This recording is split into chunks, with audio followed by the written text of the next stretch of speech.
pagi ibu-ibu guru hebat dari SD Negeri 98 Palembang. Selamat datang. Pada kesempatan yang baik ini, izinkan saya akan melakukan pengimbasan. Pengimbasan ini boleh diartikan sharing ya Bapak Ibu. Saya akan membagikan praktik baik yang saya dapatkan dari pendidikan guru penggerak angkatan 9. Nah, kalau kemarin saya sudah mengundang beberapa ibu guru, ada 5 guru untuk datang ke kegiatan pendampingan individu. Kemarin kita udah diskusi. Nah, pada kesempatan yang baik ini kita akan sama-sama sharing lah ya. Boleh saya sampaikan hal-hal baik yang saya dapatkan selama saya mengikuti kegiatan guru penggerak angkatan 9 ini.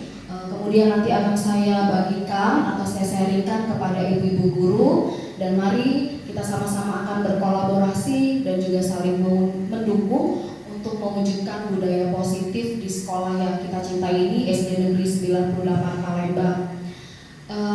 Tidak lupa saya ucapkan terima kasih banyak ya ibu-ibu untuk waktunya, terima kasih untuk perhatiannya dan mendukung kami dalam kegiatan ini. Saat ini kami sudah masuk di modul 1.4. Adapun tugas yang diarahkan dari PGP Sumbaksel, bahwasanya kami harus membagikan praktik budaya positif ini di sekolah. Dimulai dari kemarin kita udah diskusi dengan 5 guru, kemudian ada siswa, kepala sekolah atau yang mewakili. Nah, pada kesempatan yang baik ini saya bisa bertemu dengan ibu-ibu untuk boleh menyampaikan hal positif dari budaya positif di sekolah kita. Baik Ibu, ini sekilas udah kenal ya, jadi nggak perlu lagi. Ini ada moto ikut calon guru penggerak. Salah satunya menuntun murid menuju profil pelajar Pancasila. Kemudian yang kedua, mampu berkolaborasi atau bekerja sama dengan rekan sejawat untuk memajukan pendidikan. Ini salah satu tugas, jadi harus ditampilkan ya Ibu. Kita lanjut. Nah, dalam kesempatan yang baik ini saya akan menjelaskan dulu apa itu profil pelajar Pancasila. Nah, ini saya sudah kutip dari materi yang kami terima selama kami mengikuti pendidikan ini Ibu. Profil Pancasila ini merupakan sejumlah ciri karakter. Jadi ada beberapa karakter baik, karakter positif yang nantinya akan diimplementasikan atau diterapkan untuk kita tunjukkan kepada peserta didik. Nah, kembali lagi didasarkan pada nilai-nilai luhur Pancasila. Nah, di sini Bapak Ibu boleh lihat ada 6 dimensi yang ada pada profil pelajar Pancasila. Yang pertama itu adalah beriman, bertakwa kepada Tuhan Yang Maha Esa dan berakhlak mulia. Yang kedua ada mandiri. Lalu yang ketiga bergotong royong. 4 berkebinekaan global. 5 bernalar kritis, dan terakhir 6 kreatif. Nah, dalam kurikulum Merdeka pastinya ibu-ibu yang sudah mengikuti ataupun juga saat ini sedang berproses dalam kurikulum Merdeka tidak asing lagi dengan profil pelajar Pancasila ini. Dengar ya Ibu Emil? Baik, kita lanjutkan. Nah, kalau tadi di judul saya sudah sempat sharing, sudah sempat kutip judulnya adalah budaya positif. Nah, kita akan lihat dulu budaya positif itu apa ya Ibu-ibu. Di sini budaya positif adalah nilai-nilai keyakinan. Nilai-nilai keyakinan itu ya bersumber dari kita semua. Nah, karena kita adalah guru, maka nilai-nilai keyakinan itu akan kita tanamkan atau akan kita berikan kepada anak-anak atau peserta didik. Nah, kemudian ada kebiasaan-kebiasaan di sekolah yang berpihak pada murid agar murid dapat berkembang menjadi pribadi yang kritis, penuh hormat dan bertanggung jawab. Kemudian dalam mewujudkan budaya positif ini, guru memegang peranan sentral. Sentral berarti yang utama ya. Nah, kenapa harus menggunakan budaya positif? Nanti kita lanjut. Nah, di sini ada pertanyaan pemantik. Pertanyaan pemantik ini pertanyaan yang bisa membuat kita akhirnya merespon dari slide pertama tadi. Ada petunjuknya setuju atau tidak setuju ya Ibu. Pertama, hukuman dapat mendisiplinkan anak. Setuju atau tidak setuju Ibu? hukuman dapat mendisiplinkan anak. Setuju atau tidak?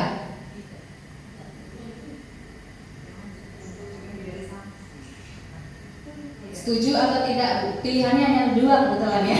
Setuju atau tidak setuju? Tidak.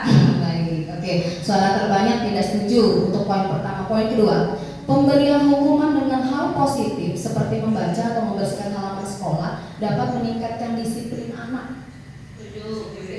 Setuju ya. Baik. Lalu yang ketiga, memberi penghargaan dapat meningkatkan motivasi belajar anak. Setuju, Ibu? Setuju. Baik. Tidak setuju, setuju, setuju. Next ya. Kita lanjut ke berikutnya. Baik. Saya akan kenalkan dulu konsep-konsep budaya positif. Kalau tadi penjelasannya atau maknanya. Nah, sekarang konsep-konsep atau istilahnya rinciannya rincian budaya positif itu seperti apa? Yang pertama ada perubahan paradigma belajar, kedua disiplin positif dan nilai kebajikan universal atau secara umum, yang ketiga motivasi perilaku manusia, lalu keempat keyakinan kelas, lima kebutuhan dasar manusia, yang keenam posisi kontrol, restitusi, lalu terakhir segitiga restitusi. Ada banyak konsep ini, ya kalau saya boleh sampaikan Bapak Ibu, dari ketujuh konsep ini memang kami dalam pendidikan guru penggerak ini wajib melakukan atau menerapkan, dan dari tujuh ini juga ada pun tagihan-tagihan tugasnya yang sesuai dengan perintah gitu ya. Nanti kita akan lihat perubahan paradigma seperti apa. Baik. Nah, ini mungkin wajahnya tidak asing lagi ya Bapak Ibu. Ada yang tahu ya? Ada tulisannya kayaknya. Sudah. Ini Bapak Pendidikan Nasional kita, yaitu Bapak Ki Hajar Dewantara. Nah, dalam kesempatan yang baik ini izinkan saya juga memaparkan pengetahuan baru yang kami dapatkan selama kami mengikuti kegiatan pendidikan guru penggerak angkatan 9 ini. Jadi di sini memang ada beberapa upaya ataupun perubahan yang baik yang Bapak pendidikan kita ini boleh sharingkan, bahwasanya ada kutipan ini begini. Perubahan menurut Bapak Pendidikan Indonesia, Bapak Ki Hajar Dewantara, adalah menuntun segala kodrat yang ada pada anak agar mereka mencapai keselamatan dan kebahagiaan yang setinggi-tingginya, baik sebagai manusia maupun sebagai anggota masyarakat. Baik Bapak Ibu. Jadi dari kutipan ini juga melanjutkan kita boleh lihat dari sharingnya kemarin saya juga sedikit tertarik, maksudnya ini pernyataan ini hampir selaras dengan pernyataan yang di-sharing oleh Ibu Kepala Sekolah kita. Di situ kan ada keterangan begini. Anak-anak tidak membutuhkan guru yang sempurna, tetapi ia membutuhkan seorang guru yang mampu membuatnya bersemangat, bahagia untuk datang ke sekolah dan menumbuhkan kecintaan untuk belajar. Jadi ada keterangan di bawahnya, hidup hanya sekali, jadilah guru yang berarti. Nah, kalau kita kaitkan pernyataan ini tadi ya yang disampaikan di grup sekolah kita, dikaitkan dengan paradigma dari filosofi Bapak Ki Hajar Dewantara, memang ada hubungannya ibu-ibu. Kenapa? Ya, karena inilah perkembangan zaman saat ini. Jadi anak-anak harus dituntun menemukan jati dirinya, nggak lagi dipaksa mengikuti kemauan atau kehendak daripada kita, guru ataupun orang tuanya. Jadi pada akhirnya dengan adanya hal ini, anak-anak diberikan kebebasan dalam arti seperti apa Bu? Apakah dibiarkan mereka menentukan masa depannya sendiri? Enggak ya Ibu ya. Tetap kita tuntut, tetapi dengan cara hal yang positif tadi begitu ya. Lanjut ya. Nah, di sini juga keterangan kodrat zaman. Ada kodrat alam. Kodrat alam itu apa bedanya? Kalau kodrat alam itu kodrat yang ada pada diri sendiri. Kalau kodrat zaman ya sesuai dengan zaman. Saat ini kan kita udah masuk di era milenial. Artinya memang guru-guru juga dituntut harus menyesuaikan diri ya Ibu. Kata orang melek internet, nah gitu ya. Memang mau tidak mau, suka tidak suka, kita harus ya, karena memang kita harus menyesuaikan seperti yang tadi disampaikan kodrat zaman saat ini. Lanjut ya Bapak Ibu. Nah di sini juga Bapak ini memberikan filosofi sekolah itu diibaratkan sebagai tanah. Di sekolah kita ini sebagai tanah, tempat bercocok tanam, sehingga guru-guru harus mengusahakan sekolah jadi lingkungan yang menyenangkan, bahagia, dapat menjaga, melindungi murid dari hal-hal yang tidak baik. Selaras juga ya dengan apa yang Ibu Kepala Sekolah sharingkan di grup kita. Kita lanjut. Nah, ini ada salah satu tanggung jawab seorang guru. Salah satunya adalah bagaimana menciptakan suatu lingkungan positif yang terdiri dari warga sekolah yang saling mendukung, saling belajar, bekerja sama sehingga tercipta kebiasaan-kebiasaan yang baik. Ini kita lanjutkan aja ya. Nah, kita langsung masuk ke makna disiplin. Ibu-ibu, saya akan sharing di sini ada kata disiplin. Kalau mendengar kata disiplin, apa yang terbayang dari Bapak Ibu atau ibu-ibu yang ada di depan ini? Disiplin itu berhubungan dengan waktu lah ya, boleh ya. Jadi berhubungan dengan waktu, maka ya kita harus sesuai atau tepat waktu. Nah, di sini untuk menjadi seorang murid atau pengikut, seorang harus paham betul mengapa mereka harus mengikuti aliran atau ajaran tertentu, sehingga nanti akan timbul motivasi. Motivasi itu kan ada dua ya ibu-ibu ya, motivasi intrinsik, kemudian motivasi ekstrinsik. Nah, sebagai pendidik tugas kita ngapain? Tugas kita adalah menciptakan anak-anak yang memiliki disiplin diri. Nah, ini memang PR yang cukup berat, karena memang kadang-kadang itu menjadi cerminan diri kita dulu ya, dimulai dari diri kita sendiri baru ke anak-anak. Begitu. Next, di sini saya mengutip ada Diane Gosen dalam bukunya The Restructuring School Discipline menyatakan ada 3 motivasi perilaku manusia. Ternyata manusia menghindari ketidaknyamanan atau hukuman. Ya, manusia mana yang mau dihukum ya? Atau anak mana yang mau dihukum? Nggak ada ya. Yang kedua, untuk mendapatkan imbalan atau penghargaan dari orang lain, itu eksternal. Lalu yang ketiga, untuk menjadi orang yang mereka inginkan dan menghargai diri. Baik. Kemudian tujuan disiplin positif. Apa tujuannya ibu-ibu? Tujuannya adalah menanamkan motivasi pada murid untuk menjadikan mereka menjadi orang yang mereka inginkan, kemudian menghargai diri. Kemudian juga mereka akan menerapkan nilai-nilai motivasi untuk untuk mereka sendiri, kemudian berdampak di jangka panjang, sehingga tidak ada lagi namanya hukuman ataupun juga hadiah. Jadi memang benar-benar anak-anak tahu bahwa kalau mereka melakukan kesalahan, maka mereka akan mendapatkan konsekuensi, bukan hukuman ya ibu-ibu ya. Untuk di zaman sekarang memang tidak berlaku lagi pendidikan yang zaman kita dulu kita terapkan. Salah satunya kan kalau dulu anak-anak itu kalau salah dihukum, distrap, tegak berdiri. Nah, mau tidak mau harus. Kalau anak zaman sekarang kita tegakkan, kita strapkan, apa yang terjadi? Ya mereka cenderung memberontak ya ibu ya, benar kan? Kenapa mereka memberontak? Ya itulah tadi seperti yang saya sampaikan, kodrat zaman. Anak-anak zaman sekarang udah berbeda pola asuh dan pola pemikirannya. Nah, untuk itulah dengan kita mempelajari ini, kita tahu bagaimana menangani masalah-masalah yang terjadi di sekolah atau di kelas kita. Next ya. Baik ibu-ibu, saya akan kenalkan sedikit di sini.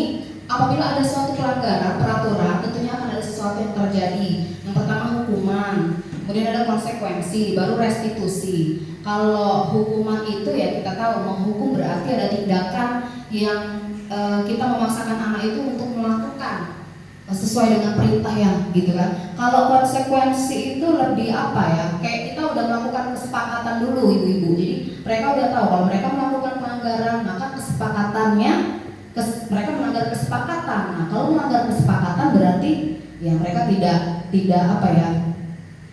tidak mengikuti kesepakatan, mereka harus menerima konsekuensi. Jadi bahasanya itu kayak pemilihan kata atau diksinya itu lebih baik ibu-ibu ya. Nah begitu. Lalu ada 3 restitusi. Restitusi nanti saya akan jelaskan. Next, keyakinan kelas. Mungkin Ibu Sari di pendidikan guru penggerak angkatan 8 sudah sudah banyak lah ya, bukan sedikit lagi, sudah banyak membagikan materi ini atau juga membagikan ilmu baru tentang keyakinan kelas. Keyakinan kelas, kata ini kata lah ya, 2 kata ini saya rasa tidak asing lagi. Tapi kenapa keyakinan kelas bukan peraturan kelas? Apa yang membedakan? Mungkin ada ibu-ibu yang tahu? Sudah ada yang tahu apa bedanya keyakinan kelas sama peraturan kelas? Di kelasnya sudah ada ya keyakinan kelas, saya rasa ya. Ya, sekarang ini udah beda. Di kurikulum Merdeka ini pakai keyakinan kelas. Apa itu keyakinan kelas? Dulu-dulu zaman kita sampai zaman kapan itu masih pakai peraturan kelas, iya kan? Setuju ya? Next kita akan lihat. Nah, ini bedanya. Mohon maaf Ibu kalau misalkan slide-nya kurang terlalu jelas karena memang ini dikutip, saya tempel, saya copy paste lah istilah bahasa ininya dari laptopnya. Nah, di sini ada peraturan, ada keyakinan kelas. Bedanya adalah kalau peraturan ini kalimatnya lebih seperti ini. Selalu kembalikan buku ke tempatnya. Keyakinan kelas itu lebih kayak karakternya begitu. Apa sih yang mau diingat? Tanggung jawab. Itu kan berkaitan dengan tanggung jawab.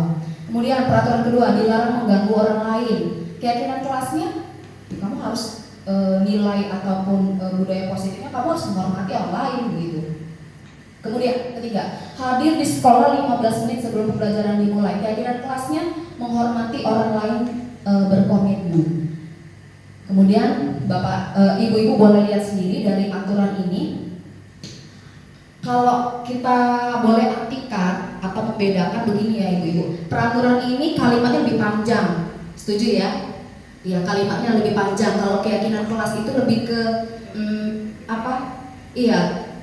nilai sikapnya begitu. Jadi lebih pendek dan itu diyakini dapat dipertanggungjawabkan begitu, dapat dilakukan. Nah, itu yang membedakannya ya Ibu ya. Baik, kita lanjut. Nah, ini ada keyakinan kelas. Keyakinan kelas yang kami buat itu keterangannya 6A karena kemarin kebetulan minta tolong sama guru PPL. Jadi saya juga bingung juga, ternyata karton yang dipakai itu karton 6A, jadi belum seperti ini. Itu keyakinan kelas kami sebenarnya ya Ibu ya.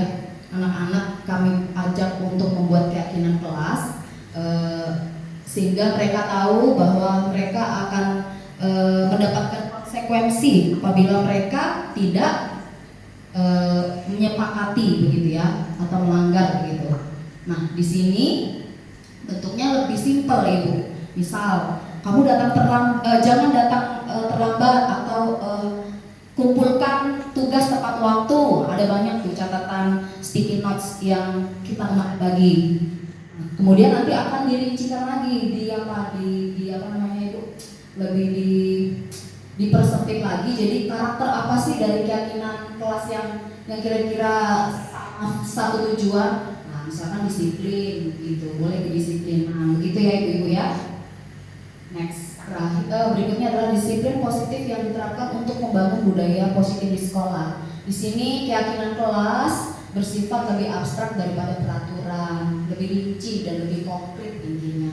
Lebih simpel juga sih kalau menurut saya ya Ibu ya. Karena kalau peraturan kelas kan panjang kalimatnya. Anak-anak zaman sekarang kan cenderung sukanya yang lebih instan, cepat, singkat, padat dan jelas. Nah, itu zaman-zaman anak milenial, kata orang sekarang zaman generasi Z, bener ya? Tahu ya Ibu-ibu, familiar juga dengan kata ini atau kalimat ini ya. Nah, kita lanjut. Keyakinan kelas itu berupa pernyataan-pernyataan umum. Kemudian pernyataan keyakinan kelas juga dibuat dalam bentuk positif. 4. Keyakinan kelas setidaknya tidak terlalu banyak sehingga bisa diingat dan dipahami warga di kelas. Yang kelima, keyakinan kelas hendaknya sesuatu yang bisa diterapkan di lingkungan tersebut. Lalu yang keenam, semua warga kelas hendaknya ikut berkontribusi dalam pembuatan keyakinan kelas. Dan yang terakhir, bersedia meninjau. Maaf Ibu, ada salah ketik, meninjau ya, meninjau kembali keyakinan kelas dalam waktu tertentu. Maksudnya di sini kalau seandainya ada hal-hal yang sepertinya sudah sering dilanggar, nah perlu kita perbaiki lagi gitu kesepakatan kelasnya untuk meyakinkan kira-kira poin apa yang mau kita tanamkan gitu ya Ibu. Next. Bagaimana membuat keyakinan kelas? Yang pasti kita butuh siswa. Nanti Ibu-ibu boleh siswanya untuk boleh menerapkan keyakinan kelas ini, libatkan seluruh siswa, kemudian dibuat dalam bentuk kalimat positif. Jadi Ibu-ibu seperti yang tadi saya tampilkan, bedanya peraturan dengan keyakinan. Kalau keyakinan itu sudah merujuk pada kata-kata yang memang bentuk kalimatnya itu positif. Tidak ada kata tidak, jangan. Nah, itu memang perlu dihindari ibu-ibu ya. Ya, baik, kita sama-sama akan belajar. Saya pun juga masih banyak perlu belajar. Nah, contohnya seperti ini ibu-ibu. Jadi kalimatnya tuh lebih simpel, kemudian positif, tepat sasaran begitu ya, lebih rinci. Kurang lebih seperti ini ya ibu-ibu. Contoh keyakinan kelas, kita lanjut. Nah, kita sudah masuk ke posisi kontrol restitusi. Apa itu? Yang pertama, ada 5 posisi kontrol restitusi. Ini posisi kontrol restitusi ini maksudnya kita sebagai pendidik guru, maksudnya ya ibu-ibu. Yang pertama adalah penghukum, kedua pembuat rasa bersalah, lalu yang ketiga teman, 4 pemantau, 5 manajer. Nah, ini ada posisi kontrol yang boleh saya sharingkan untuk boleh kita lakukan atau kita tumbuhkan di budaya positif di sekolah kita sebagai guru ya, khusus untuk guru ibu-ibu. Lanjut. Nah, di sini penghukum. Kalau penghukum itu seperti apa? Nah, kalau kita pakai nada suara tinggi, kemudian bahasa tubuh, mata melotot, dan jari menunjuk-nunjuk menghardik. Nah, misalkan, awas kau ya, atau kamu selalu salah begitu. Nah, hasilnya adalah kemungkinan murid marah, menendam, atau bersifat agresif. Tapi memang kalau boleh saya sharing sedikit ya ibu-ibu, kadang-kadang memang kontrol penghukum ini juga diperlukan untuk menghadapi karakter anak yang luar biasa hebat, ya kan? Tapi ya kembali lagi ibu, boleh sebagai penghukum, tapi dengan cara kita harus menggunakan kata-kata yang positif atau kalimat positif supaya tidak berdampak ke yang lain-lain, karena kita tahu bahwa sekarang ini di era milenial ini ada banyak cara yang boleh orang lakukan untuk mengungkapkan atau mengekspresikan dirinya. Bisa jadi update status karena tadi habis dimarahin dihukum, bener ya? Atau misalkan ngelapor gitu kan, saya nggak terima begitu dengan perlakuan guru seperti ini atau tindakan lainnya. Nah, mari Bapak Ibu, ini menjadi satu notes atau catatan untuk kita boleh sama-sama belajar bagaimana kita tidak menjadi guru yang penghukum dalam arti yang negatif, tetapi menjadi guru yang memberikan guru penghukum yang dalam arti yang positif ya ibu-ibu. Kita next lanjut. Di sini ada pembuat rasa bersalah. Contohnya seperti apa? Guru bersuara lebih lembut, kemudian membuat rasa bersalah, membuat orang merasa tidak nyaman, bersalah, kemudian rendah diri. Nadanya memang kayak sedih, halus, tapi maknanya menyudut gitu. Misalkan murid akan merasa bersalah jika mengecewakan, misal kayak gini, tolonglah ya kamu ini, misalkan anak saya ini siapa yang agak Raka lah ya, Raka, kamu tahu nggak, gara-gara kamu bikin masalah. Nah, Raka ini memang anaknya agak spesial di kelas saya, ibu dipanggil sama kepala sekolah. Nah, itu contohnya ibu. Jadi kita seolah-olah menjadi guru pembuat rasa bersalah kepada siswa. Tapi memang seringkali tanpa kita sadari kita juga menyampaikan hal itu kalau kita lagi emosi, bener ya? Saya juga kayak gitu kok ibu kadang-kadang. Baik. Nah, saya rasa ini hal yang selalu kita lakukan. Ibu-ibu hebat di sini pasti selalu menerapkan ini. Guru sebagai posisinya sebagai teman, tidak menyakiti murid, terlihat ya dari baiknya interaksi guru dan anak murid sehingga terjalin rasa senang, kemudian akrab, berdampak juga positif. Nah, ini kalau misalkan di anak-anak yang masih kayak kita kelas tinggi ini kan anak-anaknya udah remaja, beranjak remaja lah ya ibu-ibu. Jadi menghadapinya memang perlu dengan kontrol sebagai teman sehingga mereka tidak merasa takut.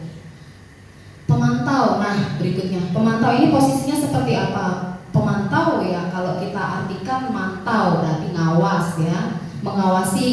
Pada saat ini kita bertanggung jawab atas perilaku orang yang kita awasi. Posisi pemantau ini berdasarkan pada peraturan-peraturan dan konsekuensi. Pemantau ya, memantau misal Ibu Sri Lestari misalnya, kamu nggak di atas meja, apa yang kamu kerjakan? Nah, itu pemantau ya. Next, manajer. Nah, manajer ini apa? Kalau manajer ini guru membuat sesuatu bersama dengan murid, kayak buat kesepakatan, kemudian mengajak murid untuk mempertanggungjawabkan perilakunya, kemudian mengarahkan murid untuk menemukan solusi atas permasalahannya. Ini udah sering kita lakukan ya ibu-ibu. Terlihat ketika ada kasus di sekolah, misalkan anaknya Ibu Emil ribut dengan anak kelas Ibu Mei, apa yang biasanya kita lakukan? Biasanya kita mempersilahkan murid untuk masuk dulu ke ruang kepala sekolah, lalu kita ajak mereka untuk menyelesaikan masalahnya, mempertanggungjawabkan perilakunya, dan terakhir ya kita ajak mereka untuk menemukan solusinya apa sih gitu, sehingga mereka tahu bahwa bertengkar itu tidak baik. Jadi hal apa yang harus mereka lakukan untuk menyelesaikan masalah ini.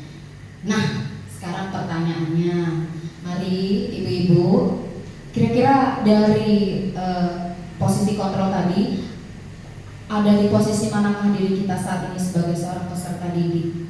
Ini boleh dijawab di dalam hatinya masing-masing ya. Kita lanjut. Nah, tadi saya sudah sempat singgung masalah restitusi. Nah, sekarang izinkan saya untuk menjelaskan restitusi. Restitusi itu apa? Kalau restitusi itu, ini kebetulan yang mengembangkannya ya pakar pendidikan Dian Gosen tadi, berdasarkan pada teori kontrol William Glasser, Dr. William Glasser. Nah, restitusi ini kalau boleh diartikan segitiga Bapak Ibu. Namanya segitiga, ya garisnya ada 3. Garis yang pertama ini adalah menstabilkan identitas. Kemudian yang kedua validasi tindakan yang salah, lalu yang ketiga menanyakan keyakinan. Ketiga ini harus kita lakukan. Kenapa ya namanya segitiga? Kalau dia cuma 2 dilakukan, maka dia tidak jadi segitiga ya. Begitu ya. Nah, restitusi ini adalah proses menciptakan kondisi bagi murid untuk memperbaiki kesalahan mereka sehingga mereka bisa kembali pada keluarga mereka dengan karakter yang lebih kuat. Oke, masih umum ya, kita lihat lagi pengertiannya. Nah, di sini segitiga restitusi itu adalah suatu proses dialog yang dijalankan oleh guru atau orang tua agar dapat menghasilkan murid yang mandiri dan bertanggung jawab. Suatu contoh begini penjelasannya. Misalkan ada kasus anak tidak mengumpulkan tugas atau dia sering tidak masuk sekolah lah ya. Mungkin kan di dalam kelas itu ada sebagian kita yang mendapati anak-anak yang memang perlu dorongan atau perlu motivasi. Nah, kita bisa menggunakan segitiga restitusi ini ibu-ibu. Yang pertama, menstabilkan identitas. Yang kedua, validasi tindakan. Menstabilkan identitas itu seperti kayak mengajak anak, menuntun anak. Kita panggil anak dengan suasana hati yang baik. Jangan ada paksaan ataupun seperti kayak mengintimidasi, tapi kita mengajak mereka untuk boleh menemukan solusi. Baru validasi tindakan. Tindakan apa yang perlu kita ubah? Nah, kemudian yang terakhir menanyakan keyakinan. Kita harus buat kesepakatan. Kira-kira langkah awal apa yang mau kamu lakukan setelah kamu tahu bahwa ini akan mendapatkan konsekuensi untuk tidak dilakukan lagi. Baik, lanjut. Nah, baik, ini ada apa ya, konsekuensi lah ya, penerapan segitiga restitusi. Nah, di sini saya kasih contoh, peserta didik tidak memakai seragam sekolah yang lengkap pada Senin.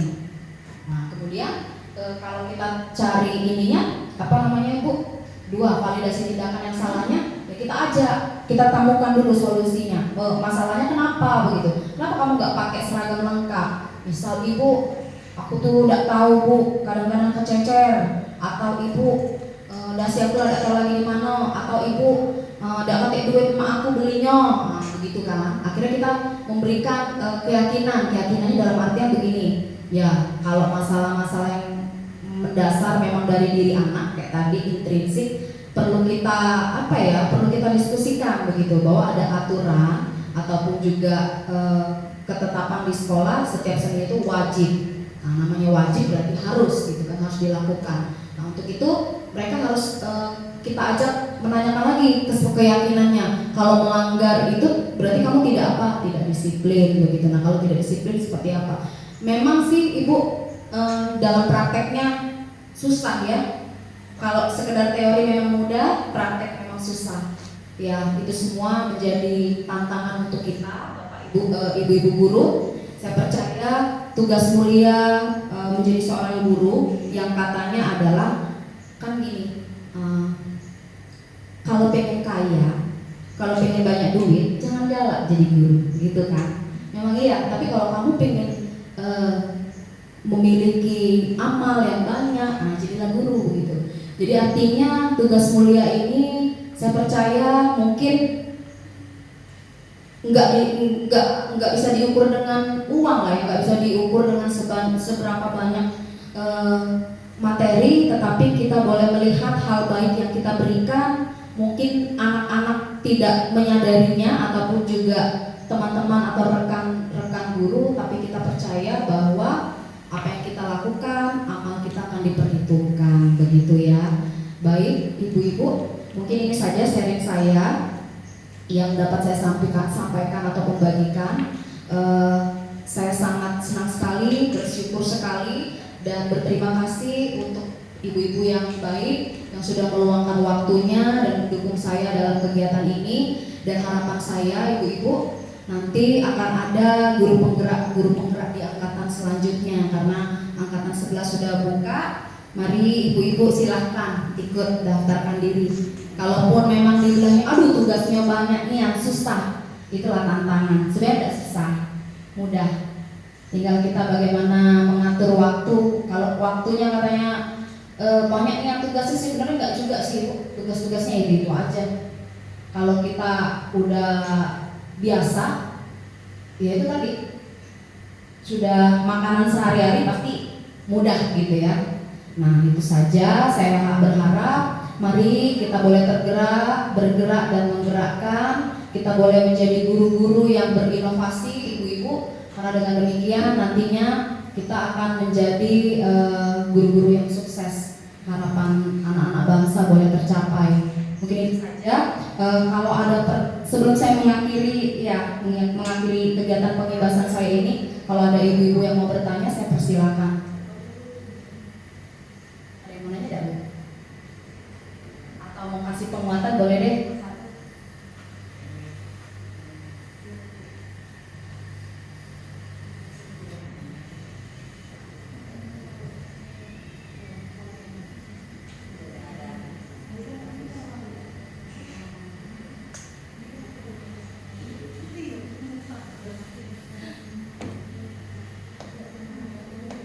Boleh, ada yang mau ditanyakan? Saya duduk dulu sebentar. Boleh gak Bapak Ibu Fitri mau tanya apa?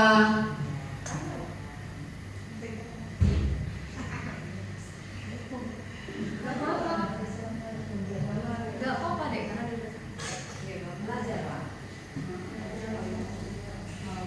Gak apa-apa loh. Ayo, yang ini jangan apa Mbak? Gak apa-apa. Gak apa-apa. Nanti kalau balik dari sini ada yang tidak sama. Silakan Ibu Fitri. Assalamualaikum warahmatullahi wabarakatuh. Nama saya Fitri Widyasuti. Saya ingin bertanya sama Ibu Mei.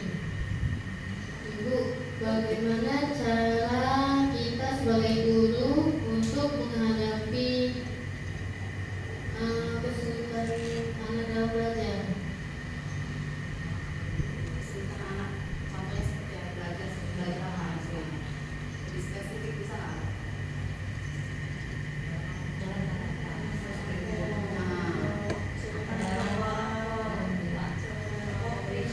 Dalam membaca, sudah itu di dalam kelas itu terdapat ada anak yang kurang.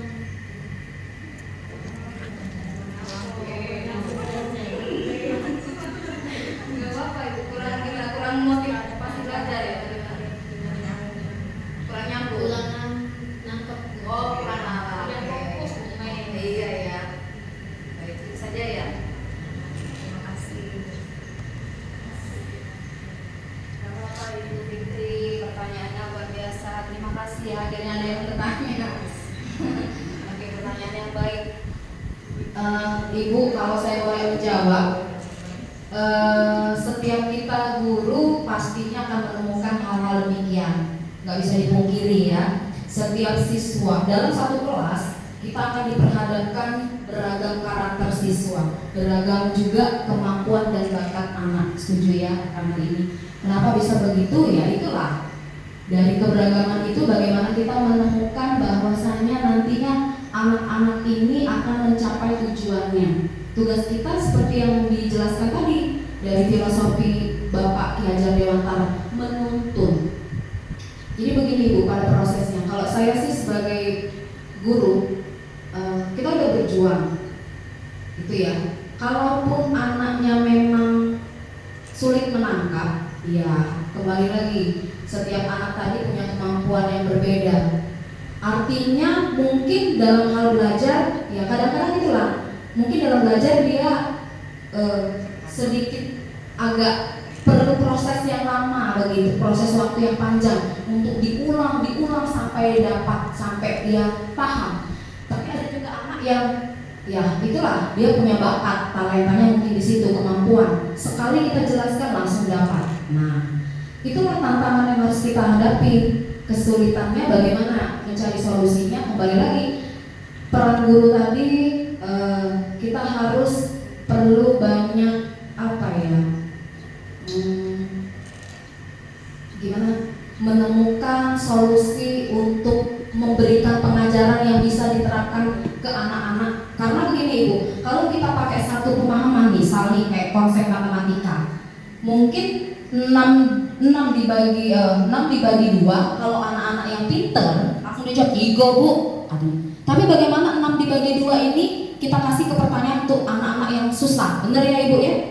Nah, itu tadi kita harus pakai contoh yang lain, cara yang lain, yang kira-kira dengan cara ini dia bisa menangkap. Nah, itulah memang tugas guru tadi seperti yang saya sampaikan. Memang tugasnya mulia Ibu ya, susah, berat. Nah, gimana caranya? Ya itu tadi, berarti kita menggunakan cara yang lain. 6 dibagi 2 tadi sama dengan 3, si anak yang pintar langsung bisa jawab. Tapi bagi anak yang mohon maaf agak memerlukan proses yang lama, kita pakai 6 dibagi 2, pakai bawa sesuatu untuk dia boleh ingat. Dengan cara itu mungkin kita pakai, dia bisa ingat, cepat paham begitu ya. Jadi dia tahu menemukan jawabannya. Nah, itu kembali lagi memang proses Ibu. Kita nggak, pokoknya intinya Ibu Fitri, kita berharap bahwa apa yang kita berikan ini berdampak itu artinya begini. Ada yang mungkin langsung kelihatan ini anak memang udah punya bakat.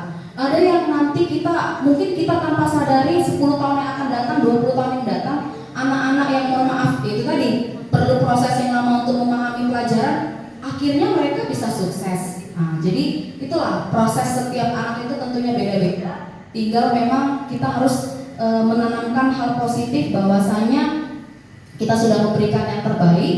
Kembali lagi, kalaupun anak itu tidak menerima ataupun anak itu memang tetap memiliki kebiasaan yang tertanam dalam dirinya untuk tidak mau berjuang, untuk tidak mau maju, yaitu pilihan hidupnya begitu. Mungkin itu yang dapat saya tambahkan. Kalau nanti ada teman-teman yang mau menguatkan atau menambahkan jawaban atau pernyataan yang lebih baik lagi, kami persilakan.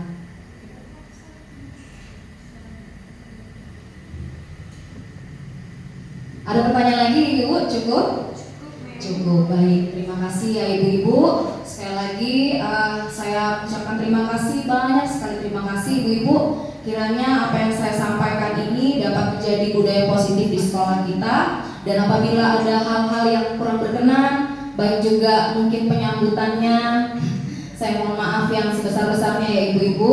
Mari kita sama-sama bergerak, kita sama-sama berjuang untuk melayani peserta didik kita di SD Negeri 98 Palembang ini, dan kita ingat Bapak terus soalnya dalam mimpi aku. Oke orangnya. Nah, kalau sampai bawa mimpi kayak gitu. Oke, serius kali ini, udah serius ya. Oke. Selamat pagi Ibu-Ibu guru hebat dari SD Negeri 98 Palembang. Selamat datang. Pada kesempatan yang baik ini, izinkan saya akan melakukan pengimbasan. Pengimbasan ini boleh diartikan sharing ya Bapak Ibu. Saya akan membagikan praktik baik yang saya dapatkan dari pendidikan guru penggerak angkatan 9. Nah, Kalau kemarin saya sudah mengundang beberapa ibu guru, ada 5 guru untuk datang ke kegiatan pendampingan individu. Kemarin kita udah diskusi. Nah, pada kesempatan yang baik ini kita akan sama-sama sharing lah ya, boleh saya sampaikan hal-hal baik yang saya dapatkan selama saya mengikuti kegiatan guru penggerak angkatan 9 ini.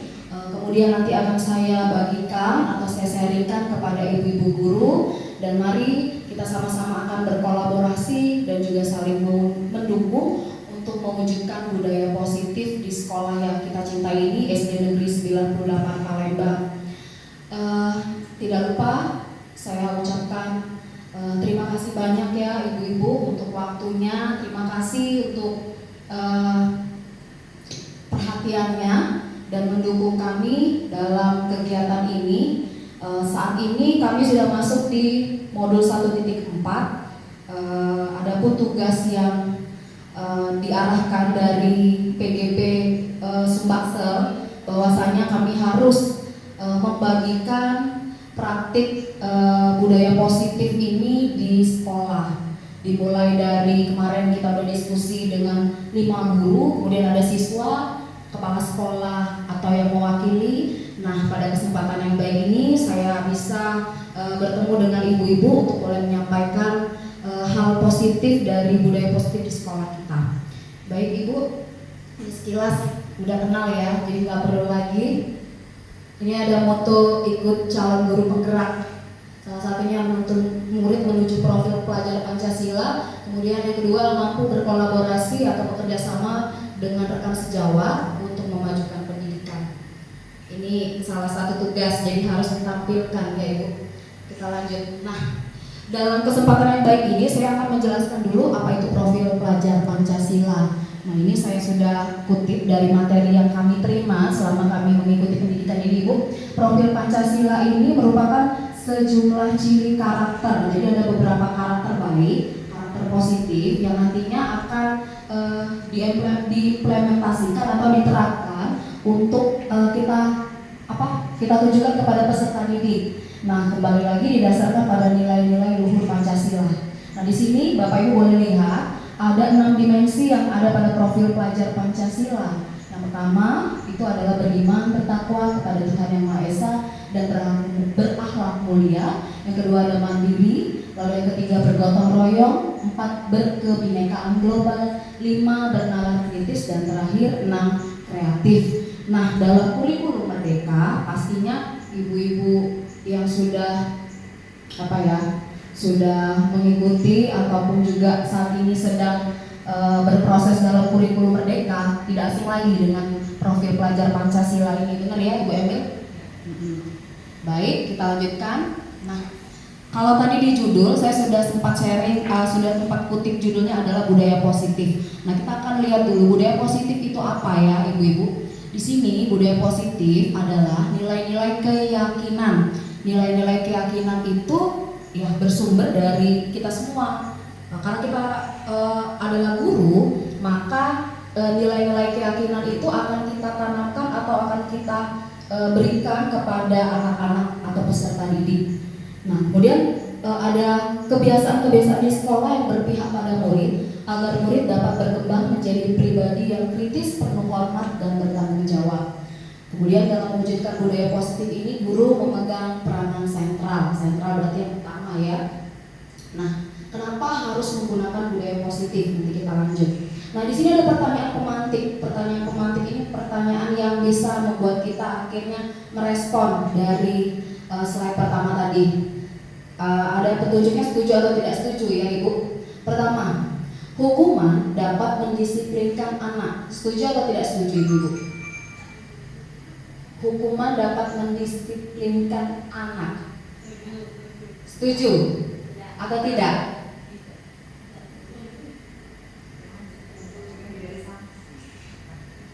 Setuju atau tidak? Pilihannya hanya 2 kebetulan ya. Setuju atau tidak setuju? Tidak. Baik, oke. Suara terbanyak tidak setuju untuk poin pertama. Poin kedua, Pemberian hukuman dengan hal positif seperti membaca atau membersihkan halaman sekolah dapat meningkatkan disiplin anak. Setuju ya. Baik. Lalu yang ketiga, memberi penghargaan dapat meningkatkan motivasi belajar anak. Setuju, Ibu?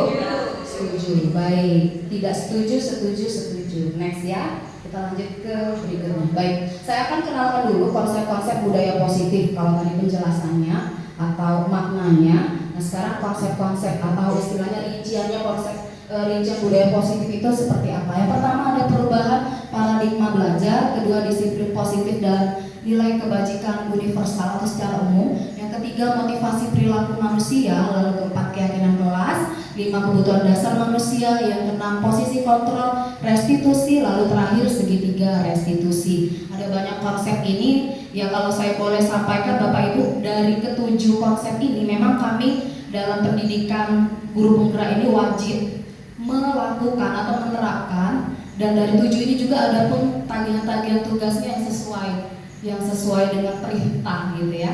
Nanti kita akan lihat perubahan paradigma seperti apa. Baik. Nah ini mungkin wajahnya tidak asing lagi ya Bapak Ibu. Ada yang tahu ya? Ada tulisannya kayaknya. Sudah. Ini Bapak Pendidikan Nasional kita, yaitu Bapak Ki Hajar Dewantara. Nah, dalam kesempatan yang baik ini, izinkan saya juga memaparkan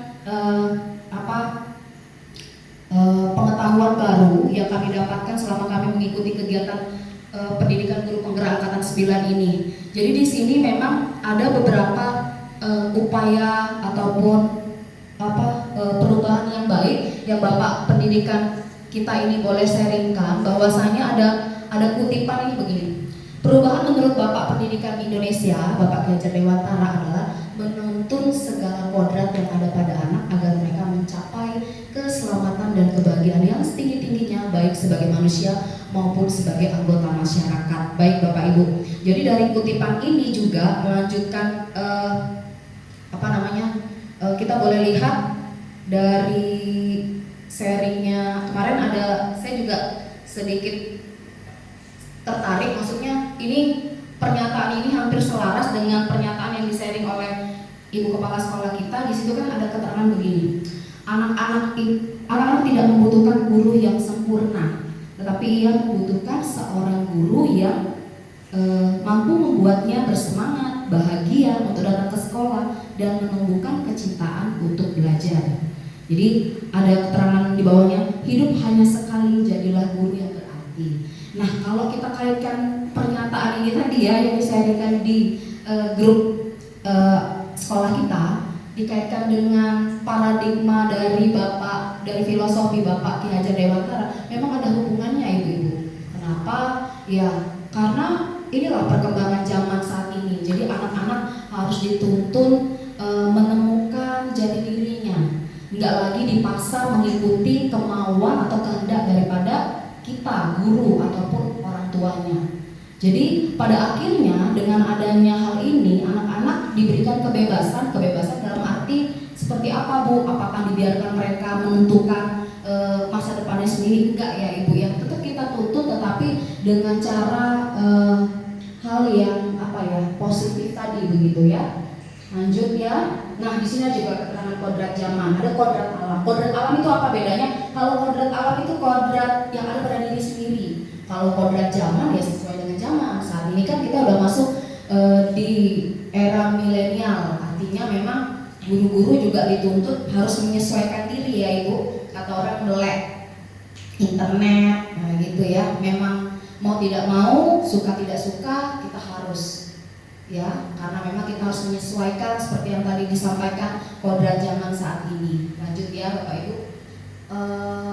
Nah di sini juga Bapak ini memberikan filosofi sekolah itu diibaratkan sebagai tanah. Di sekolah kita ini sebagai tanah, tempat bercocok tanam, sehingga guru-guru harus mengusahakan sekolah jadi lingkungan yang menyenangkan, bahagia, dapat menjaga, melindungi murid dari hal-hal yang tidak baik. Selaras juga ya dengan apa yang Ibu Kepala Sekolah sharingkan di grup kita. Kita lanjut. Nah ini ada salah satu tanggung jawab seorang guru. Salah satunya adalah bagaimana menciptakan suatu lingkungan positif yang terdiri dari warga sekolah yang saling mendukung, saling belajar, bekerja sama sehingga tercipta kebiasaan-kebiasaan yang baik. Ini kita lanjutkan aja ya. Nah, kita langsung masuk ke makna disiplin. Ibu-ibu, saya akan sharing di sini ada kata disiplin. Kalau mendengar kata disiplin, apa yang terbayang dari Bapak Ibu atau ibu-ibu yang ada di depan ini? Disiplin itu berhubungan dengan waktu lah ya, boleh ya. Jadi berhubungan dengan waktu, maka ya kita harus sesuai atau tepat waktu. Nah, di sini untuk menjadi seorang murid atau pengikut, seorang harus paham betul mengapa mereka harus mengikuti aliran atau ajaran tertentu, sehingga nanti akan timbul motivasi. Motivasi itu kan ada dua ya ibu-ibu ya, motivasi intrinsik, kemudian motivasi ekstrinsik. Nah, sebagai pendidik tugas kita ngapain? Tugas kita adalah menciptakan anak-anak yang memiliki disiplin diri. Nah, ini memang PR yang cukup berat, karena memang kadang-kadang itu menjadi cerminan diri kita dulu ya, dimulai dari diri kita sendiri baru ke anak-anak begitu. Next, di sini saya mengutip ada Diane Gosen dalam bukunya The Restructuring School Discipline menyatakan ada 3 motivasi perilaku manusia. Ternyata manusia menghindari ketidaknyamanan atau hukuman. Ya, manusia mana yang mau dihukum ya? Atau anak mana yang mau dihukum? Nggak ada ya. Yang kedua, untuk mendapatkan imbalan atau penghargaan dari orang lain, itu eksternal. Lalu yang ketiga, untuk menjadi orang yang mereka inginkan dan menghargai diri. Baik. Kemudian tujuan disiplin positif. Apa tujuannya ibu-ibu? Tujuannya adalah menanamkan motivasi pada murid untuk menjadikan mereka menjadi orang yang mereka inginkan, kemudian menghargai diri. Kemudian juga mereka akan menerapkan nilai-nilai motivasi untuk untuk mereka sendiri, kemudian berdampak di jangka panjang, sehingga tidak ada lagi namanya hukuman ataupun juga hadiah. Jadi memang benar-benar anak-anak tahu bahwa kalau mereka melakukan kesalahan, maka mereka akan mendapatkan konsekuensi, bukan hukuman ya ibu-ibu ya. Untuk di zaman sekarang memang tidak berlaku lagi pendidikan yang zaman kita dulu kita terapkan. Salah satunya kan kalau dulu anak-anak itu kalau salah dihukum, distrap, tegak berdiri. Nah, mau tidak mau harus. Kalau anak zaman sekarang kita tegakkan, kita strapkan, apa yang terjadi? Ya mereka cenderung memberontak ya ibu ya, benar kan? Kenapa mereka memberontak? Ya itulah tadi seperti yang saya sampaikan, kodrat zaman. Anak-anak zaman sekarang udah berbeda pola asuh dan pola pemikirannya. Nah, untuk itulah dengan kita mempelajari ini, kita tahu bagaimana menangani masalah-masalah yang terjadi di sekolah atau di kelas kita. Next ya. Baik ibu-ibu, saya akan kenalkan sedikit di sini. Apabila ada suatu pelanggaran peraturan, tentunya akan ada sesuatu yang terjadi. Yang pertama hukuman, kemudian ada konsekuensi, baru restitusi. Kalau hukuman itu ya kita tahu menghukum berarti ada tindakan yang kita memaksakan anak itu untuk melakukan sesuai dengan perintah ya, gitu kan. Kalau konsekuensi itu lebih apa ya? Kayak kita udah melakukan kesepakatan dulu ibu-ibu. Jadi mereka udah tahu kalau mereka melakukan pelanggaran, maka kesepakatannya mereka melanggar kesepakatan. Nah, kalau melanggar kesepakatan berarti ya mereka tidak apa ya? Tidak mengikuti kesepakatan, mereka harus menerima konsekuensi. Jadi bahasanya itu kayak pemilihan kata atau diksinya itu lebih baik ibu-ibu ya. Nah begitu. Lalu ada 3 restitusi. Restitusi nanti saya akan jelaskan. Next, keyakinan kelas. Mungkin Ibu Sari di pendidikan guru penggerak angkatan 8 sudah sudah banyak lah ya, bukan sedikit lagi. Sudah banyak membagikan materi ini atau juga membagikan ilmu baru tentang keyakinan kelas. Keyakinan kelas. Kata ini kata lah ya. 2 kata ini saya rasa tidak asing lagi. Tapi kenapa keyakinan kelas bukan peraturan kelas? Apa yang membedakan? Mungkin ada ibu-ibu yang tahu? Sudah ada yang tahu apa bedanya keyakinan kelas sama peraturan kelas? Di kelasnya sudah ada ya keyakinan kelas saya rasa ya. Ya, sekarang ini udah beda. Di kurikulum Merdeka ini pakai keyakinan kelas. Apa itu keyakinan kelas? Dulu-dulu zaman kita sampai zaman kapan itu masih pakai peraturan kelas, iya kan? Setuju ya? Next kita akan lihat. Nah ini bedanya. Mohon maaf Ibu kalau misalkan slide-nya kurang terlalu jelas karena memang ini dikutip, saya tempel, saya copy paste lah istilah bahasa ininya dari laptopnya. Nah di sini ada peraturan, ada keyakinan kelas. Bedanya adalah kalau peraturan ini kalimatnya lebih seperti ini. Selalu kembalikan buku ke tempatnya. Keyakinan kelas itu lebih kayak karakternya begitu. Apa sih yang mau diingat? Tanggung jawab. Itu kan berkaitan dengan tanggung jawab. Kemudian peraturan kedua, dilarang mengganggu orang lain. Keyakinan kelasnya, kamu harus nilai ataupun budaya positifnya, kamu harus menghormati orang lain begitu. Kemudian ketiga, hadir di sekolah 15 menit sebelum pembelajaran dimulai. Keyakinan kelasnya menghormati orang lain, berkomitmen. Kemudian Bapak, Ibu-ibu boleh lihat sendiri dari aturan ini. Kalau kita boleh artikan atau membedakan begini ya Ibu-ibu. Peraturan ini kalimatnya lebih panjang. Setuju ya? Iya, kalimatnya lebih panjang. Kalau keyakinan kelas itu lebih ke nilai sikapnya begitu. Jadi lebih pendek dan itu diyakini dapat dipertanggungjawabkan begitu, dapat dilakukan. Nah itu yang membedakannya ya Ibu ya. Baik, kita lanjut. Nah ini ada keyakinan kelas. Keyakinan kelas yang kami buat itu keterangannya 6A karena kemarin kebetulan minta tolong sama guru PPL. Jadi saya juga bingung juga, ternyata karton yang dipakai itu karton 6A, jadi belum seperti ini. Itu keyakinan kelas kami sebenarnya ya Ibu ya. Anak-anak kami ajak untuk membuat keyakinan kelas sehingga mereka tahu bahwa mereka akan mendapatkan konsekuensi apabila mereka tidak menyepakati begitu ya atau melanggar begitu. Nah di sini bentuknya lebih simpel Ibu. Misal kamu jangan datang terlambat atau kumpulkan tugas tepat waktu. Ada banyak tuh catatan sticky notes yang kita bagi. Kemudian nanti akan dirincikan lagi di lebih dipersempit lagi. Jadi karakter apa sih dari keyakinan kelas yang kira-kira satu tujuan? Nah misalkan disiplin gitu, boleh kedisiplinan begitu ya Ibu-ibu ya. Next, berikutnya adalah disiplin positif yang diterapkan untuk membangun budaya positif di sekolah. Di sini keyakinan kelas bersifat lebih abstrak daripada peraturan, lebih rinci dan lebih konkret intinya. Lebih simpel juga sih kalau menurut saya ya Ibu ya. Karena kalau peraturan kelas kan panjang kalimatnya. Anak-anak zaman sekarang kan cenderung sukanya yang lebih instan, cepat, singkat, padat dan jelas. Nah itu zaman-zaman anak milenial, kata orang sekarang zaman generasi Z, bener ya? Tahu ya Ibu-ibu, familiar juga dengan kata ini atau kalimat ini ya.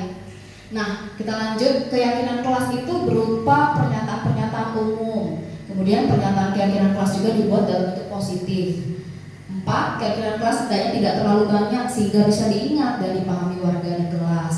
Yang kelima, keyakinan kelas hendaknya sesuatu yang bisa diterapkan di lingkungan tersebut. Lalu yang keenam, semua warga kelas hendaknya ikut berkontribusi dalam pembuatan keyakinan kelas. Dan yang terakhir, bersedia meninjau. Maaf Ibu, ada salah ketik, meninjau ya, meninjau kembali keyakinan kelas dalam waktu tertentu. Maksudnya di sini kalau seandainya ada hal-hal yang sepertinya sudah sering dilanggar, nah perlu kita perbaiki lagi gitu kesepakatan kelasnya untuk meyakinkan kira-kira poin apa yang mau kita tanamkan gitu ya Ibu. Next. Bagaimana membuat keyakinan kelas? Yang pasti kita butuh siswa. Nanti Ibu-ibu boleh siswanya untuk boleh menerapkan keyakinan kelas ini, libatkan seluruh siswa, kemudian dibuat dalam bentuk kalimat positif. Jadi Ibu-ibu seperti yang tadi saya tampilkan, bedanya peraturan dengan keyakinan. Kalau keyakinan itu sudah merujuk pada kata-kata yang memang bentuk kalimatnya itu positif. Tidak ada kata tidak, jangan, itu memang perlu dihindari Ibu-ibu ya. Ya, baik, kita sama-sama akan belajar. Saya pun juga masih banyak perlu belajar. Nah, contohnya seperti ini Ibu-ibu.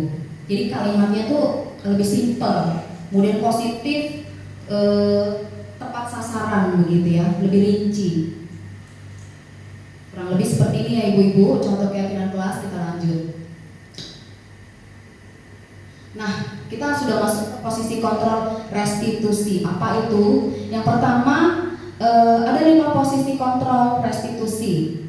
Ini posisi kontrol restitusi ini maksudnya kita sebagai pendidik guru, maksudnya ya ibu-ibu. Yang pertama adalah penghukum, kedua pembuat rasa bersalah, lalu yang ketiga teman, 4 pemantau, 5 manajer. Nah, ini ada posisi kontrol yang boleh saya sharingkan untuk boleh kita lakukan. Penyambutannya saya mohon maaf yang sebesar-besarnya ya ibu-ibu. Mari kita sama-sama bergerak, kita sama-sama berjuang untuk melayani peserta didik kita di SD Negeri 98 Palembang ini, dan kita berharap 10 tahun atau 20 tahun yang akan datang anak-anak kita ini akan menjadi anak-anak yang sukses. Ya, mungkin itu saja ibu-ibu. Sekali lagi saya mohon maaf dan undur diri. Saya ucapkan selamat siang. Terima kasih.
Jadi dengan adanya guru penggerak ini, inilah modal utama di SD 98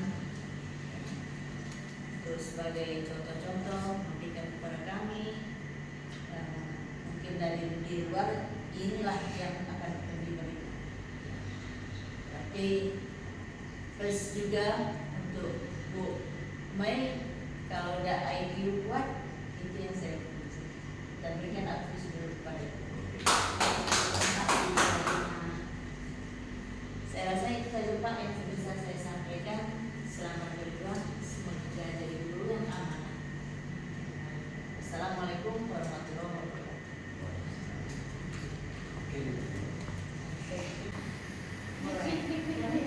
Gak apa-apa. Nanti kalau balik dari sini ada yang tidak sama. Silakan Ibu Fitri. Assalamualaikum warahmatullahi wabarakatuh. Nama saya Cynthia Widya Suti. Saya ingin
baik. Ibu, kalau saya boleh menjawab, setiap kita guru pastinya akan menemukan hal-hal demikian, nggak bisa dipungkiri ya. Setiap siswa dalam satu kelas kita akan diperhadapkan beragam karakter siswa, beragam juga kemampuan dan bakat anak. Setuju ya karena ini. Kenapa bisa begitu? Ya itulah, dari keberagaman itu bagaimana kita menemukan bahwasanya nantinya anak-anak ini akan mencapai tujuannya. Tugas kita seperti yang dijelaskan tadi dari filosofi Bapak Ki Hajar Dewantara, menuntun. Jadi begini Bu, pada prosesnya, kalau saya sih sebagai guru, kita udah berjuang, gitu ya. Kalaupun anaknya memang sulit menangkap, ya kembali lagi, setiap anak tadi punya kemampuan yang berbeda.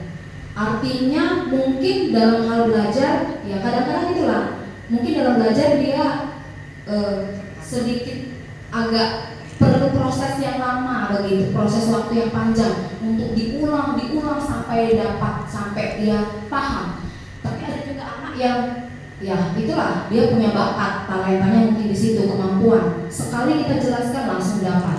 Nah, itulah tantangan yang harus kita hadapi. Kesulitannya bagaimana mencari solusinya. Kembali lagi, peran guru tadi, kita harus perlu banyak apa ya, gimana menemukan solusi untuk memberikan pengajaran yang bisa diterapkan ke anak-anak. Karena begini Ibu, kalau kita pakai satu pemahaman, misalnya kayak konsep matematika, mungkin 6 dibagi 2, kalau anak-anak yang pinter langsung dijawab 3 Bu. Tapi bagaimana 6 dibagi 2 ini kita kasih ke pertanyaan untuk anak-anak yang susah, bener ya Ibu ya?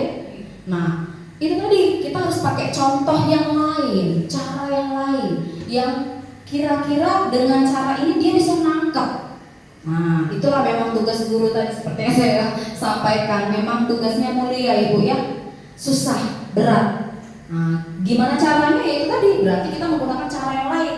6 dibagi 2 tadi sama dengan 3, si anak yang pintar langsung bisa jawab. Tapi bagi anak yang mohon maaf agak memerlukan proses yang lama, kita pakai 6 dibagi 2, pakai bawa sesuatu untuk dia boleh ingat. Dengan cara itu mungkin kita pakai, dia bisa ingat, cepat paham begitu ya. Dia tahu menemukan jawabannya. Nah, itu kembali lagi memang proses Ibu. Kita nggak, pokoknya intinya Ibu Fitri, kita berharap bahwa apa yang kita berikan ini berdampak itu artinya begini, ada yang mungkin langsung kelihatan ini anak memang udah punya bakat. Ada yang nanti mungkin kita tanpa sadari 10 tahun yang akan datang, 20 tahun yang datang, anak-anak yang mohon maaf itu tadi perlu proses yang lama untuk memahami pelajaran, akhirnya mereka bisa sukses. Nah, jadi itulah proses setiap anak itu tentunya beda-beda. Tinggal memang kita harus menanamkan hal positif bahwasanya kita sudah memberikan yang terbaik. Kembali lagi, kalaupun anak itu tidak menerima ataupun anak itu memang tetap memiliki kebiasaan yang tertanam dalam dirinya untuk tidak mau berjuang, untuk tidak mau maju, yaitu pilihan hidupnya begitu. Mungkin itu yang dapat saya tambahkan. Kalau nanti ada teman-teman yang mau menguatkan atau menambahkan jawaban atau pernyataan yang lebih baik lagi, kami persilakan.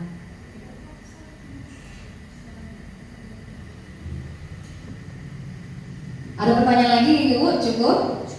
Cukup, baik. Terima kasih ya Ibu-Ibu.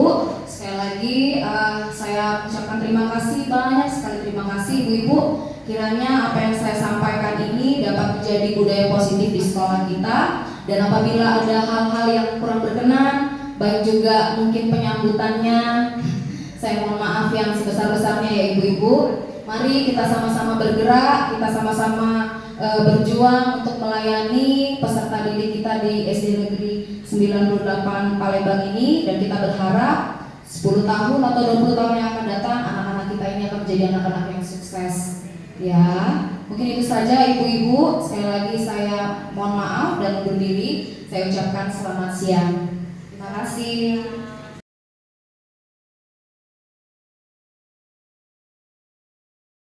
Anak-anak, langsung saja. kita akan menuliskan keyakinan kelas di kelas kita. Oke, Ibu akan bagikan sticky note ini. Anak-anak akan tulis hal-hal apa yang harus kita taati bersama. Oke, bisa? Silakan tulis di sticky note ini nama dan juga kelasnya. Lalu nanti kita akan tempel di sini. Oke, mengerti? Silakan ditulis. Ya, tulis yuk. Ada pena? Ya, betul. Silakan ditulis.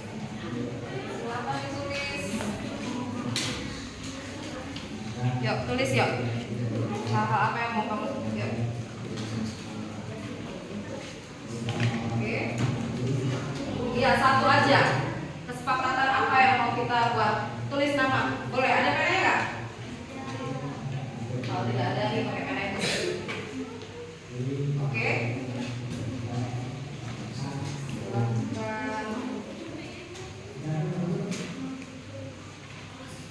Silakan ditulis. Tulis ya, kita mau buat kesepakatan kelas seperti apa dalam kegiatan pembelajaran di kelas yang anak-anak kita sepakati bersama, oke? Sudah?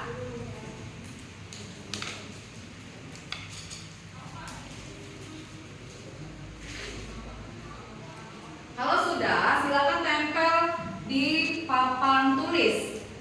Yang sudah, tulis nama, buat satu aja boleh. Misal, buanglah sampah di tempatnya atau bagaimana, itu kesepakatan. Kita tulis di situ, kita tempel di sini. Yang sudah, silakan maju tempel. Yuk, baik.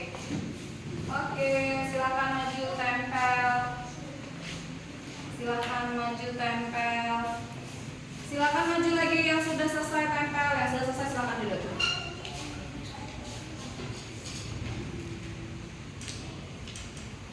Sudah? Good. Kalau sudah, silakan tempel. Ya, nggak apa-apa. Silakan tempel. Oke, yang sudah silakan maju ditempel. Ya, boleh di bawah, boleh di ini. Oke, silakan. Udah, masih ada yang masih tulis?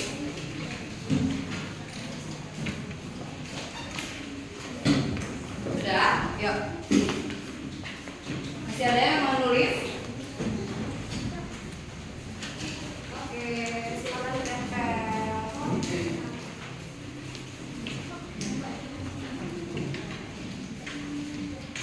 Iya, oke, sudah? Sudah. Baik, sebelumnya Ibu baca dulu ya. Dari sini Eva Kririfan tidak boleh mengobrol. Kita ini ya, kita kelompokkan, kemudian tidak boleh berkata kasar. Nah, kita kelompokkan, tidak boleh menyontek teman juga kita kelompokkan di bagian sini, berarti nih. Nah, kita harus menjaga kebersihan kelas, boleh. Kemudian ini kita harus membaca sebelum belajar. Membaca doa boleh deh sebelah sini ya. Tidak boleh ribut saat pelajaran, nih boleh di sini. Kemudian buanglah sampah tempatnya, berarti kebersihan. Tidak boleh membuang sampah sembarangan, juga kebersihan. Oke, menjaga kebersihan kelas juga di bagian ini. Tidak boleh ribut di sini. Tidak boleh mencoret meja, baik di sini. Jagalah kebersihan di sini juga. Berkata kasar di sebelah sini. Tidak menyontek saat belajar di sebelah sini. Oke, sampah. Terakhir mencontek dan juga tidak boleh mencontek. Nah, ini sudah Ibu kelompokkan, baik. Nah, dari sini keyakinan kelasnya kalau tidak boleh mencontek itu berarti nilai apa yang mau kita tanamkan? Kejujuran. Berarti keyakinan kelasnya yang pertama yang kita tulis adalah kejujuran. Oke. Yang kedua tadi apa? Tidak boleh berkata kasar. Berarti nilainya Kesopanan. Nah, boleh. Apa lagi? Kebersihan. Kemudian yang kebersihan, good. Tahu ya, berarti menjaga kebersihan kelas. Dan yang terakhir 4. Apa tadi? Doa ya, berarti apa itu? Keyakinan kelasnya. Keimanan, boleh. Dan terakhir 5. Tadi apa? Tidak boleh berkata kasar. Sama ya, kesopanan juga ya, sopan Oke, demikianlah tadi keyakinan kelas yang kita buat bersama. Nanti kita akan lakukan bersama-sama, kita pembiasaan bersama-sama sehingga keyakinan kelas ini akan mewujudkan kelas yang sesuai dengan